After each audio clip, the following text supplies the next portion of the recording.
ایک چھوٹے سے گاؤں میں ایک پرانی حویلی تھی جو گاؤں والوں کے لیے ہمیشہ سے خوف کا سبب بنی ہوئی تھی۔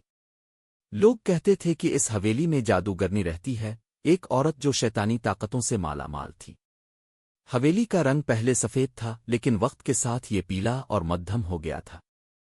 چھت کے ٹوٹے ہوئے ٹائلز، دروازوں پر پرانی لکیر اور ہر رات سنائی دینے والی عجیب آوازیں لوگوں کے دلوں میں خوف پیدا کرتی تھیں۔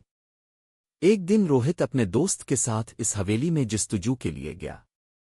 گاؤں والوں نے خبردار کیا، وہاں مت جاؤ، جادوگرنی ہر رات اندر آنے والوں کو سزا دیتی ہے۔ لیکن روہت اور اس کے دوست ہمیشہ سے خطرناک مہمات کے شوقین تھے۔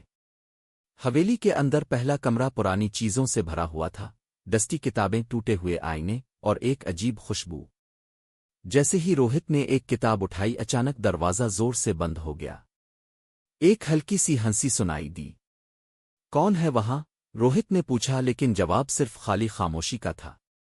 جیسے ہی وہ آگے بڑھے، ایک عورت نمودار ہوئی، لمبے کالے بال، آنکھیں سرخ روشنی سے چمکتی ہوئی۔ وہ تھی جادوگرنی۔ اس نے اپنے ہاتھوں سے ایک عجیب سا دھواں پیدا کیا اور حویلی کے ہر کونے میں اندھیرا پھیل گیا۔ روہت اور اس کے دوست بھاگنے لگے، لیکن حویلی کے دروازے خود بخود بند ہو گئے۔ جادوگرنی نے کہا، تم لوگ میرے راز کو چھیڑ رہے ہو، اب تمہیں میری سزا بھگتنا ہوگی۔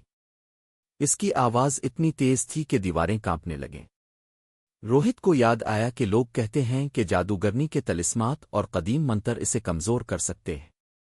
اس نے اپنی جیب میں رکھی ہوئی چھوٹی سی تعویذ نکالی اور زور سے آواز لگائی۔ تعویذ سے روشنی نکلی اور جادوگرنی کی طرف گئی۔ جادوگرنی چیخ کر حویلی کے اندر گھومتی رہی اور پھر دھوئیں کی شکل میں ہوا میں تحلیل ہو گئی۔ وہ دونوں باہر آ کر تھک کر زمین پر بیٹھ گئے۔ روہت نے کہا، اب ہمیشہ یاد رہے گا، کچھ راز صرف جانے کے لیے نہیں ہوتے، اور ہر شیطانی طاقت کا ایک حقیقی انتقام ہوتا ہے۔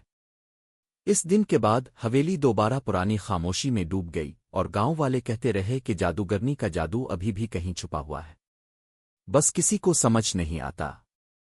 سبق: کچھ راز جاننا